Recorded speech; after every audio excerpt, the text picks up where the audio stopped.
McDonnell. Thank you. It's always difficult and frustrating to identify what effective role we can play as MPs when there's abuse of human rights across the world. And my view is that at least we can bear witness to what's happening, and then draw out, mobilize for action as well, whether it's in Gaza or Yemen or Hong Kong. At least we can call it out. So what I would like to do just in the few minutes I've got is just bear witness to what's happening to a number of my trade union colleagues and, well, friends as they've become over campaigns over the years.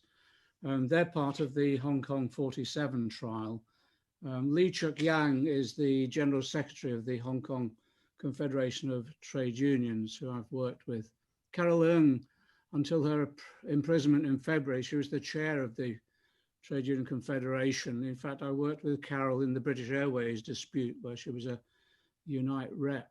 And Winnie Yu, chair of the Health Workers Union, that was one of the new unions that was formed in late 2019. They had a 5-day strike in January in 2019. It was against the Hong Kong administration's early COVID complacency. All of them now are up before the courts. They're imprisoned. And what worries me is at the hearing on Monday, May the 31st, the Department of Justice declared that it wished to move the trial from the District Court to the High Court. So the implication of that is that the sentences on the Hong Kong 47, of which my friends are included, will exceed the limit of 7 years, which the District Council are limited to. And the maximum sentences now could be up to life imprisonment. My friend's defence attorneys at Monday's hearing asked for clarification that the trial would be conducted in open court with a jury, and the prosecutors refused to give that assurance. So there's a real possibility that the judges can convict without press or public scrutiny. And the next hearing is on July the 8th, which will decide whether it will be public or whether there will be a jury. And it's critical that we maximise all the pressure we possibly can through our own government and also civil society here and internationally to seek at least the openness of that trial itself.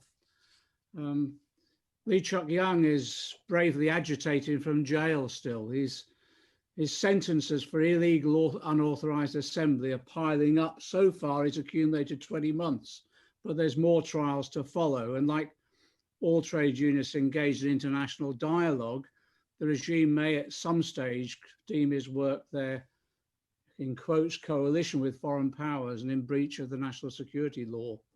That's my fear. Another prominent target of the regime is Lung Kwok Hung, who's known widely as Long Hair. He's an avowed left-wing socialist in the League of Social Democrats, and he's so far accumulated at least 24 months. And it just goes on. I've listened to the other speeches, and I support the call for Magnitsky sanctions. Of course I do. And of course I support the calls for ensuring that actually the younger BNO passport holders can be actually accommodated, those ones who were born after 97.